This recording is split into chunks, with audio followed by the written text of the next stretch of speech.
Oh! Hi! Guys, may pupuntahan ako today for the party. And kita nyo, ito may mga glitters ako dito kasi nag-spray na ako kanina. Hindi ko na siya na-video guys. Pero nag-spray ako kanina. And guys, ito yung ginamit ko. Check nyo to. Ayan. Oh! Di ba? Ganda! Ayan, ganda. Guys, ang ganda. Ayan. Konting konting spray lang to guys. Ayaw ko masyadong gamitin to kasi kung may mapupuntahan ako, dun ko lang gagamitin kasi syempre sayang naman, 'di ba? Yung Glamour. Ayan, ang pangalan nito guys is Shiny Glitter Spray. Ito yung pangalan niya. Lang yan sa Yellow Basket. Kung may mga pupuntahan kayong events, parties, ganyan para may extra shining, glimmer, splendid tayo ng mga alam nyo na, ayan, yung mga nandyan sa katawan natin. Guys, ito lang yung gamitin nyo. Kaya ilalagay ko lang yan, guys, sa Yellow Basket. Na huwag na kayo papahuli para sa mga, alam nyo naman, mga kabataan ngayon is mahilig sa mga party-parties.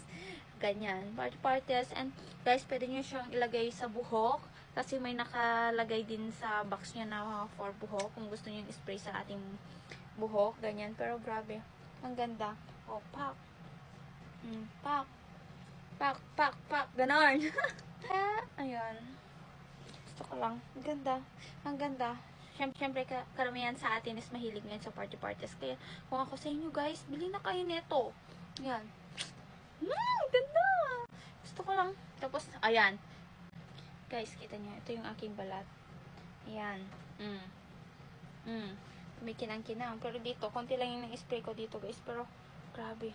Ang dami ng ganyan. Shimmering, glimmering, splendid. Guys, nandiyan lang yan si Yellow Basket. Kaya huwag na kayong papahuli para sa inyong mga parties. Dagdag spices to. Dagdag extra glamour. Pag nagrarampa kayo, gano'n!